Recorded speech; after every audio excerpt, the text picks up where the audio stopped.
Dave Ward and Friends is proud to be supported by the brand new 135,000 plus square foot Porsche River Oaks dealership from our friends at Sonic Automotive. I've known a lot of Porsche owners in my time, and one thing they've told me is that they really enjoy sitting down and specking out the Porsche of their dreams. The newly opened River Oaks Porsche will not only allow you to do that, but Porsche North America has broadened the allocation of all model types just for this new state-of-the-art River Oaks facility. General Sales Manager Carrie Jo McCrory and her entire team are excited to get you into the personalized Porsche of your dreams. It's now open in River Oaks. Tell them Dave Ward sent you.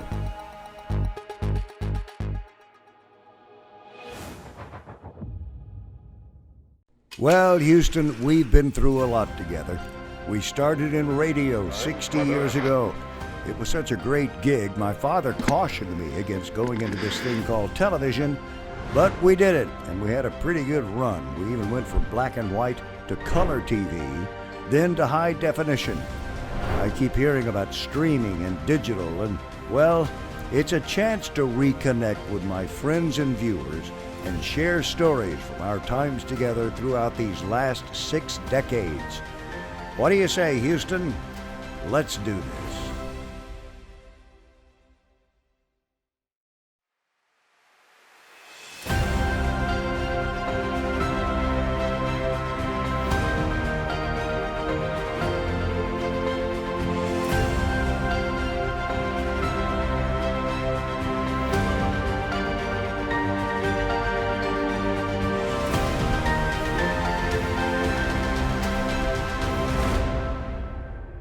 Hello, friends. I'm Dave Ward, and welcome to Dave Ward and Friends. This is a series of casual conversations with people I have been fortunate enough to meet over my 60 years of radio and television news broadcasting in Houston.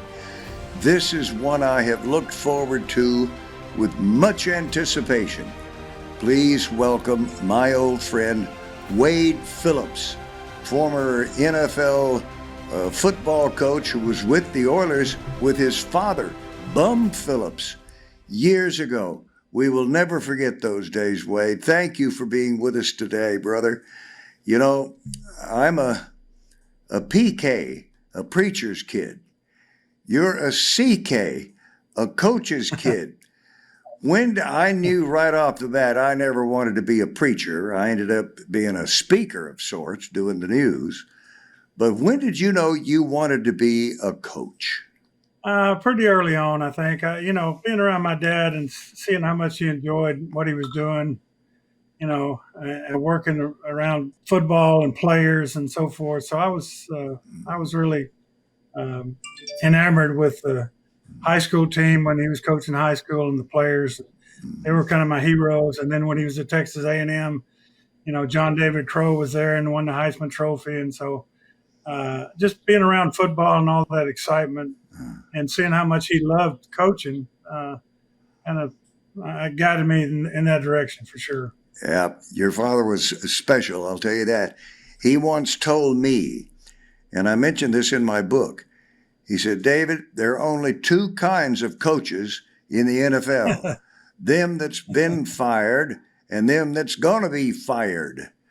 And I guess he knew what he was talking about. You never he did. But, I've been fired a bunch.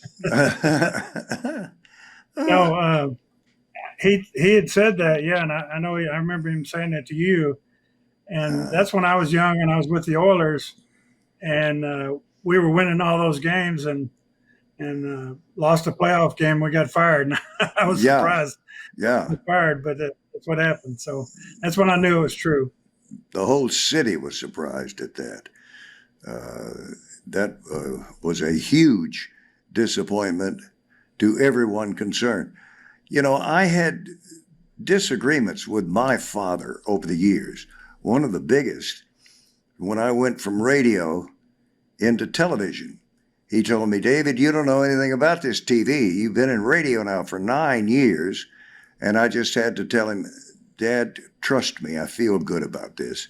And it did work out okay. What was the biggest disagreement you ever had with your father, Bum? Wow, not he wasn't a very disagreeable person, so I don't know that we had a lot of disagreements. Mostly our disagreements were football related about what defense we should play at this time or what kind of technique we should play, and uh, even when he was through coaching,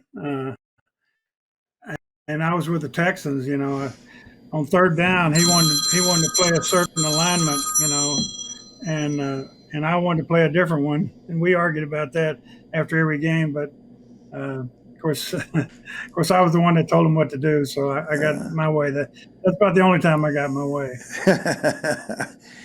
Yeah, it's hard to believe, but I was there in the broadcast booth keeping stats for the radio crew. I saw every game that your dad coached with the Oilers, every game Dan Pastorini played, every game Earl Campbell played, every game Elvin Bethea played, every game that they played, home and away. And Bud Adams wasn't cheap. He paid me $15 a game to keep the stats up there in the booth. And after 10 years, he was paying me $50 a game. And he didn't know this, but I would have paid him $50 a game just to be on the radio crew and get to go on those charters with the team and get to meet and know so many of those guys. It was a wonderful, wonderful experience for me. I guess your father let you make mistakes, your own mistakes.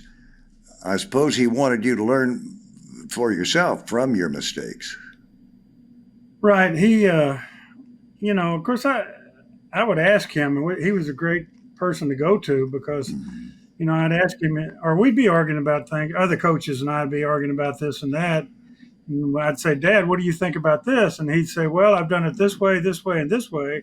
And the third way is the best because, and he had a reason he'd done it all those ways. And so you gained experience coaching with him because, he had already experienced those things and knew what basically the right way or a better way to do things. So I learned a lot that way from him. Everybody learned a lot from your father, don't you think? Yeah. Well, I mean, yeah, but the football stuff, the other stuff, yeah, the life stuff, I think all the players that played for him and the people around him learned a whole lot. I know I did, about enjoying life. Yeah. There was a guy who came down here just recently with this pickup truck that he had painted Oiler blue and had signatures of players all through the thing. And he wanted me to sign it on the radio, which I did. But he also wanted me to sign it on the sun visor. I wrote my name, Dave Ward, right under your name, Wade Phillips. You and I are both on the same sun visor. Yeah, that's a neat truck. I enjoyed. He came out to a golf tournament and showed me the truck and had me sign it. And it's great memories. Obviously, those Luv Ya Blue Days were. I've been with a lot of teams and even Super Bowl winning teams, and the fans here were more excited even when we lost than the teams that won it all. So just true, great Houston Oilers fans. Yeah, truly. You're living in Dallas now. No, right? I'm in Houston. Oh, you are? No, I'm in Houston. Oh. Yeah. No, I live in Memorial. Well, we could have done this in person. I didn't know that. I wouldn't. Yeah, no, I wouldn't. No, I wouldn't have gone to Dallas. I'm a Houstonian. U of H, so yeah. I went to U of H and all my friends and stuff, and the coaching here twice. So with the Oilers and the Texans, this is my hometown. Wonderful. Well, it's mine too. I don't tell many people this, especially not here in Houston, but I was born in Dallas. My grandfather drove a streetcar in Dallas. I grew up on those streetcars. I think that's where I got my love of passenger trains, is riding that streetcar with my grandfather when I was a young child. But I got to Houston. I grew up in Huntsville. My father was the pastor of the First Baptist Church in Huntsville for like 10 years during World War II, 41 to 51. And then to Cisco out in West Texas. And I came to Houston finally in 1962 and got my first radio news reporting job on KNUZ radio here. It's no longer on the air. And then when I went into television in 66, as I told you, my father he was not at all sure I was doing the right thing. And, years later, my mother and my father, who are both deceased now, they were here in Houston. And my dad came over to my little cubbyhole where I worked there in the newsroom at Channel 13. And I had taught him how to read the ratings and what they meant and how to figure out how many people were watching. He came over to me and he said, "David, I've been preaching the gospel of Jesus Christ all over this state, all of my adult life. And you speak to more people in one night than I did in my entire preaching career." And I had to tell him, "Well, maybe so, Dad, but the message is not the same. Yours was of redemption and eternal life. The stuff I talk about mostly is about what the devil is doing here on the earth." But he did come around and finally agreed that I made the right move going from radio into television. What's new for you now? What are you up to? Not much. I'm with this COVID thing. We've been like everybody. Yeah. I mean, we've been staying at home, and we got our shots and our vaccinations and all that now. So hopefully we're turning the corner. But we've been like everybody. I think we just hadn't been doing much. My dad said when he retired, he said, "I don't do nothing, and I don't start till noon." So, so that's about the way it is during this pandemic. Your father was one of the most colorful people I ever met in my life. And, he always wore that big Stetson cowboy hat whenever we were at any other field on an away game, but he would not wear it in the Astrodome. And somebody asked him, "Why don't you wear your hat in the dome?" He said, "My mama told me you don't wear a hat when you're indoors." And to him, That's the right. Astrodome was indoors. That's right. Yeah, my grandmother was that way too. She ruled the roost. Yeah. It's kind of like my mother ruled the roost when I was growing up too in my home. Well, you set a record. You coached 6 NFL teams. That is a record in the NFL. What's next for Wade Phillips? As a head coach, yeah. I think I've been with 9 or 10 teams, but as a head coach, I'm head coach or interim head coach. I was fired from all those jobs too, so I've got that record. But no, we're just enjoying life. Although, like I said, we're hoping things get better, where we can enjoy the grandkids who are in Los Angeles, and my daughter's out there too. So getting to see them and hopefully get things getting closer to normal will be fun for us. Yeah. You have a son named Wes, right? And he's coaching right, too? Wes, he coaches for the Rams. Yeah, the LA Rams. He's the passing game coordinator for the Rams. Wow. So, and I'm hoping he's going to be the third generation NFL head coach. We're 3 generations NFL family. Yeah. Which is pretty amazing, and we're proud of. Truly. But hope he'll be a head coach too. Well, that's wonderful. I'm sure he'll make it. If he's like his father and his grandfather, he'll get there. I guarantee you that. There's no doubt in my mind about that. What do you think of this current controversy with the Houston Texans quarterback and all that garbage? Oh, wow. I kind of feel bad for, the new coach going in, and he goes in and, J.J. Watt leaves, then the quarterback says he doesn't want to come back. So, and now all this other stuff with the quarterback. So and when we were here and even after we were gone, the McNair family were great to my dad and us. And I told them when I left, I'd never forget them for Cal and Janice and the family now for inviting my dad back to ball games when I was coaching there. And they're a great family, and I feel bad for them as far as the way things are looking right now. But I know they'll try to do the right things. They're the right kind of people.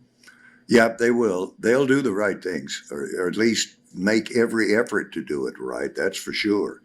I've thought that why don't they just, this quarterback said he wanted to be traded. Why don't they just trade him? Adios. Yeah, get him out of here. But it'll be something to watch as this thing unravels. There are two high-powered attorneys, one on the plaintiff side and one on the defensive side. It will be something. These are all civil cases, but I understand the NFL is investigating it too. Yeah, they're usually, or they're on top of that too. Normally, because they can, whether you get arrested or not, they can still discipline players for anything that happened. Right. So there could be something there too. Well, we'll see. We got Tony Busby on one side and Rusty Harden on the other side, two real high-powered lawyers. They'll make a hell of a show out of it, that's for sure. Whatever the outcome is. They already are. So hopefully get that get going. Yuval Michler of Texas Mattress Makers immigrated to Houston when he was 18 and is a shining example of what makes Houston so great. It's the people. He's doing great things for our community. Here are a few words from him. If you spend your money and you buy things that are from outside of your community, you're basically taking the good that you can do in your own community and you're distributing it to other places. At Texas Mattress Makers, we make mattresses where we all live. Foam we buy from Brenham, from Waco. Our springs come from Ennis, Texas, which is south of Dallas. Lumber comes from Louisiana. Cardboard from Houston. Plastic from Houston. If I take my money and I spend it overseas or wherever else, I basically stole someone's job here in Texas or Houston. I'm always going to have our community in my forefront when it comes to business. At Texas Mattress Makers, we're the only team in Houston with our own factory. Get your best night's sleep with up to 30% plus free delivery on select mattresses.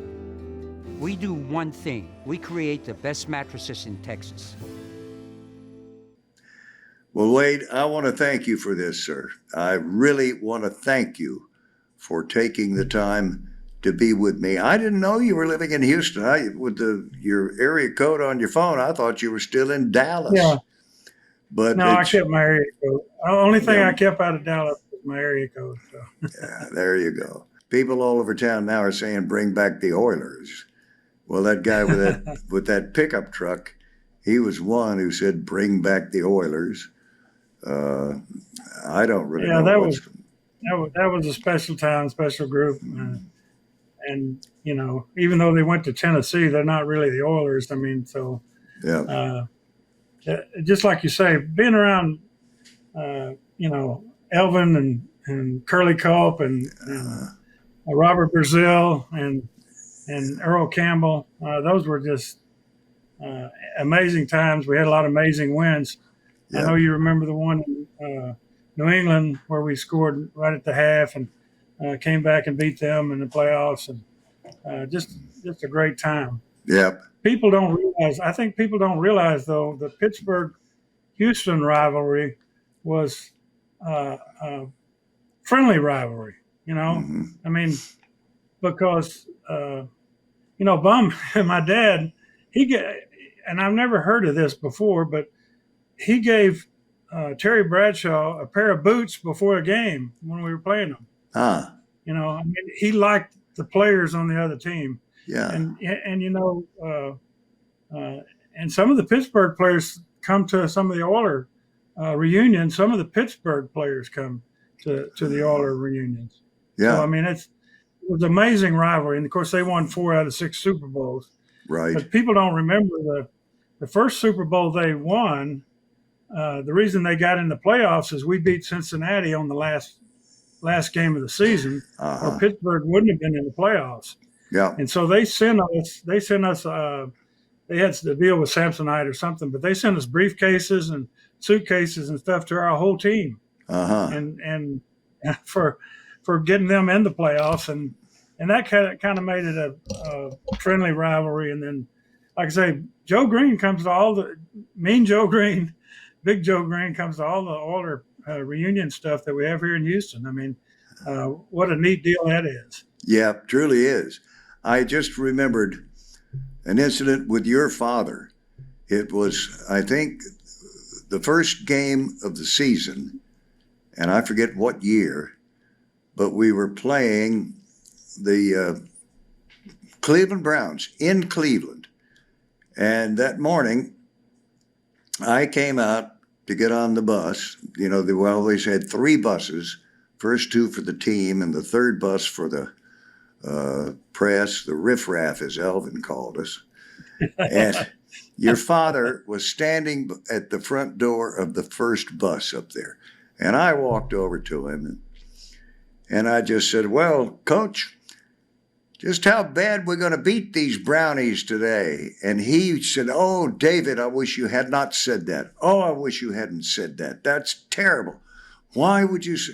Well, I beat a hasty retreat to that third bus. And wouldn't you know, the Oilers got beat that day. I don't remember the score, 34-7 or something like that. And I tried to stay as far away from your father as I could on the charter back to Houston. I think he really thought I had jinxed the team. And maybe I did. I don't know. But I don't think so. Yeah. I will never forget that. Your father was one of the finest men I ever met. And Wade, you are just like your father. You both are giants in the NFL and giants as people. And I have thoroughly enjoyed this time with you. Remembering Dan Pastorini, when he got traded, I think he thought it was like a gentleman's agreement between him and Bum that he was going to be traded, but he told me in an interview that he wished he had never been traded, that he had stayed with the Oilers. Yeah, I do too. I saw that. Of course, I saw your interview with him. What a great guy Dan is, and it was a tremendous interview. But well, thank you. Yeah, I hated to see Dan leave, and I know everybody else did. But it's just the way it worked out. Yep. Everybody can wish one thing, but it just didn't work out that way. So, yep. I know Dan's great too. Yeah. And we never did get to go back to Pittsburgh and kick that son of a bitch in, like your dad yeah, wanted but to. that the last year though, we beat Pittsburgh 6-0 in Houston. Yes. Knocked them out of the playoffs.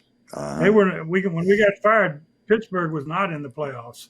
So we did knock them out. We didn't kick the door in Pittsburgh, but we did knock them out of the playoffs. Yeah. So that was pretty amazing because we got beat by Oakland in the playoffs that year, and of course Oakland won the Super Bowl. Yep, sure did. You've had such a prolific career. What made the Oilers so special to you? Well, it was the fans. I mean, you were there. I mean, I've never been around anything like those things at the Astrodome after losing a championship game, being 3 hours late, and the players and everybody saying, "Hey, Bum, let's don't go. I mean, nobody's going to be there, And he said, "Well, and you know him. I mean, he said, hey, I gave my word that we're going to be there. I know we're 3 hours late, but we have to go." And then when we roll that bus down in the stadium, I still get chills. Players were crying, coaches were crying. I almost am now again. To hear those 60,000 people, and it was the loudest crowd I've ever heard in any stadium at any time. Me too. It was amazing, and it's unforgettable. Yep. And I was just amazed that I was a part of it, and I'll never forget it, and I'll always cherish the fans, for those Houston Oilers fans, because of that. Yep. I was amazed to be part of it too, and I will never forget it. And you talked about how loud that audience was when your father made that statement, next year we're going to kick the son of a bitch in. I have never heard a roar that loud in my life. It hurt my ears. It was so loud. 60,000 people just roaring. It was unbelievable. Wade, again, I want to thank you. This has been a delight. One of the highlights of my life, just to get a chance to sit and talk with you. Well, this is a great honor for me, for all you've meant to Houston itself, and all you've given back. And so I want you to know everybody in Houston appreciates what you've done for Houston too. Well, Wade, thank you. We love you. Thank you, brother. Thank you. I love this city too. I thank you for being with me today, Wade. Have a great future. And I want to thank all of you for watching Dave Ward and Friends. Dave Ward and Friends is proud to be supported by the brand new 135,000 plus square foot Porsche River Oaks dealership from our friends at Sonic Automotive. I've known a lot of Porsche owners in my time, and one thing they've told me is that they really enjoy sitting down and specking out the Porsche of their dreams. The newly opened River Oaks Porsche will not only allow you to do that, but Porsche North America has broadened the allocation of all model types just for this new state-of-the-art River Oaks facility. General Sales Manager Carrie Jo McCrory and her entire team are excited to get you into the personalized Porsche of your dreams. It's now open in River Oaks. Tell them Dave Ward sent you.